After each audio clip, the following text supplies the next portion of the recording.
Olá, meu nome é Bruno. Meu grupo também é composto pela Annelise Brum, pela Fernanda Miller, pelo Matias Silva e pela Sofia Isabel. E agora a gente vai apresentar o nosso projeto de manejo integrado de doenças para a laranja orgânica. Bom, a nossa primeira doença diagnosticada foi a verrugose e apresenta como medidas de controle a cauda bordaleza. Nessa dosagem aqui, o viveiro deve ser mantido livre de restos de cultura, que podem ser fontes de inóculo. As irrigações por aspersão devem ser evitadas nas 3 primeiras semanas após as brotações. Realizar podas de manutenção. Já para o cancro, as recomendações são desinfestação de material de colheita com álcool etílico, desinfestação de veículos e vestuário com hipoclorito de sódio, utilização de quebra-ventos como o eucalipto ao redor da área de cultivo, plantas menos suscetíveis como a cultivar da laranja-pera e a laranja-valência, a erradicação das plantas e suas vizinhas com remoção e queima das mesmas, pulverização de oxicloreto de cobre na concentração de 1 kg de cobre por metálico por hectare, nessa concentração de cauda. Então, ou seja, a principal medida de controle do cancro cítrico seria a prevenção, né?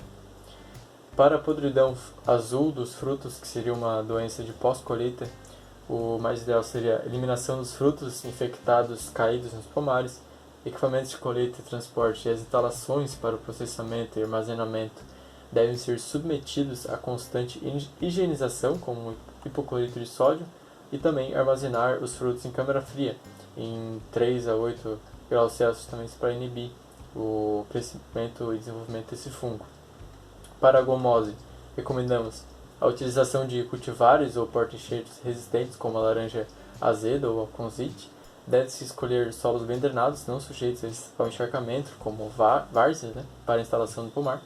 Realizar a poda dos ramos mais baixeiros, remover a terra no pé do tronco para descobrir partes das raízes mais grossas, remover acúmulo de ervas e material orgânico junto ao tronco.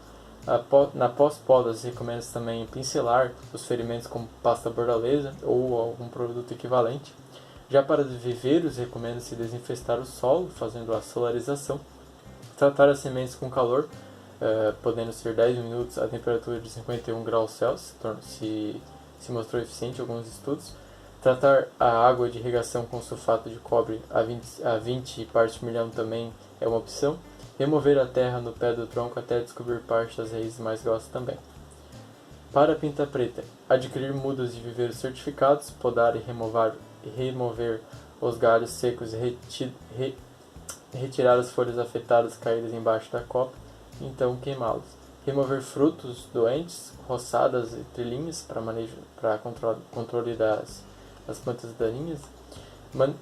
Manter a qualidade fitossanitária sobre o transporte dos frutos, limpeza de ferramentas e equipamentos, manter o pomar bem nutrido e sem outras doenças, realizar pulverizações utilizando caldos como a bordaleza, sulfocáustica ou a viçosa. E nesses estágios estão escritos aqui. Realizar a colheita de frutos antes da sua queda nos pomares muito afetados também é uma opção, para evitar maiores perdas. Para a melanose, poda, retirada de ramos e galhos secos das plantas, tratamento térmico dos frutos com água quente a 53 graus Celsius por 5 minutos, armazenamento dos frutos em baixas temperaturas, podendo ser entre 3 e 8 graus Celsius, aplicação de manopoeira a 20%, que seria um produto da mandioca, aplicação de óleo de eucalipto a 1,5%, também mostrou eficiente em alguns estudos. Para a mancha marrom de alternária, pode-se fazer a irrigação localizada, evitar o plantio em regiões de baixada, cultivares resistentes, como a frimonte, retirada de ramos secos e mortos, eliminação de restos de cultura, extratos vegetais, pulverização de extratos vegetais, como os extratos de angico branco, de goiaba e de melão São Caetano. E também pode-se usar o uso de agentes biológicos, como bacilos. Para a leprose, é indicado aquisição de mudas sadias de ácaros e de vírus, poda e de limpeza dos ramos afetados durante o inverno, erradicação das plantas quando as lesões atingem toda a copa, desinfestação de materiais de colheita com álcool etílico para evitar a introdução do ácaro em áreas livres, utilização de quebra-ventos para reduzir a entrada e a disseminação do ácaro, colheita prioritária de talhões sem o ácaro e a doença antes dos talhões com histórico de contaminação, colheita antecipada e retirada de todos os frutos da planta na ocasião da colheita, sem deixar frutos remanescentes, retirada de frutos temporões, que seriam frutos fora de época, né? Ou com sintomas caídos no sol, controle do minador dos citros, porque as lesões do minador do citro elas podem servir de abrigo para esse patógeno, e pode-se fazer esse controle com a dispersão de microvespa Aginiaspis citricola. E também pode fazer a eliminação de plantas daninhas, pois podem servir de abrigo também. Para a podridão floral, é possível estabelecer ações associadas à redução ou uniformização do período de florescimento, como a irrigação controlada, adubação equilibrada conforme a necessidade da cultura, eliminação de plantas debilitadas, realizar podas na parte mais baixeira da copa, podas de limpeza também, evitar as cortinas quebra-ventos muito próximas ao bromar, também pode ser prejudicial nesse caso, pulverização de isolados de bacilos, mais especificamente esse isolado aí de ACB69 que se mostrou mais eficiente em alguns estudos que eu li. Nesses estágios e nessas doses que pode-se ler ali. Vírus da tristeza, certificação das gemas e uso de porta-enxertos resistentes, como a laranja trifoliolata, plantio de mudas livres de vírus por microenxertia e ápices caulinários, que em um estudo que eu li também se mostrou com sucesso, uma taxa de sucesso de 100%, e pré-inoculação com uma cepa leve de CTV, justamente para quando a planta receber um possível ataque de uma cepa mais severa, ela já está muito mais preparada, serviria como uma vacina, digamos assim. Controle de pulgões, que para esse caso o principal pulgão seria esse aqui de nome científico Toxoptera citricida. O uso de irrigação em jatos dirigidos também pode diminuir a infestação.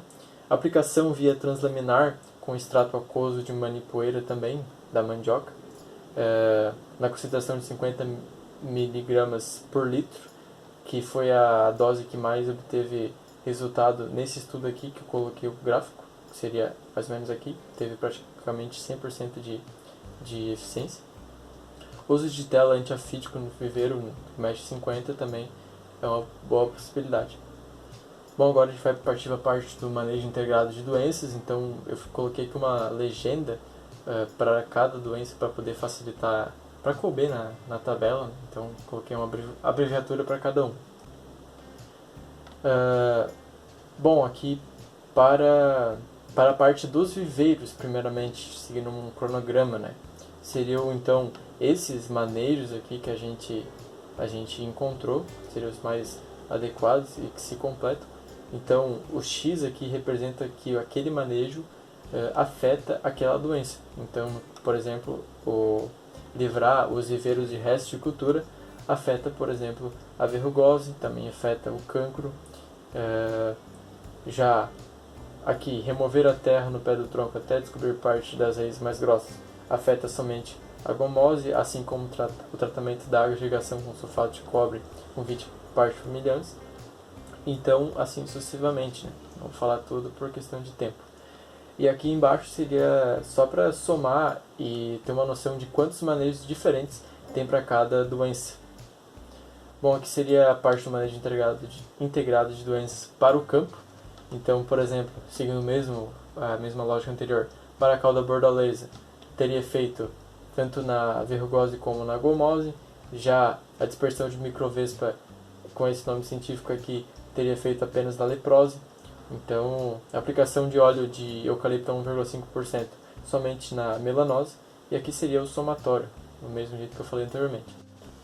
Bom, aqui então seria a parte do manejo integrado para pós-colheita. Então, seguindo a mesma lógica anterior, por exemplo, o tratamento térmico dos frutos com água quente a 53 graus Celsius por 5 minutos afetaria apenas a melanose.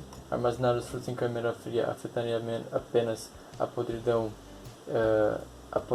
azul dos frutos.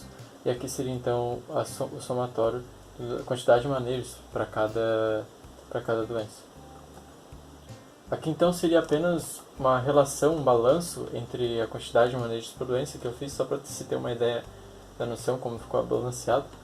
Então, aqui no gráfico de pizza mal dá para notar a diferença, né, da quantidade de manejos entre cada doença, sendo que cada doença é uma cor, e aqui o gráfico de barras é para representar a mesma coisa.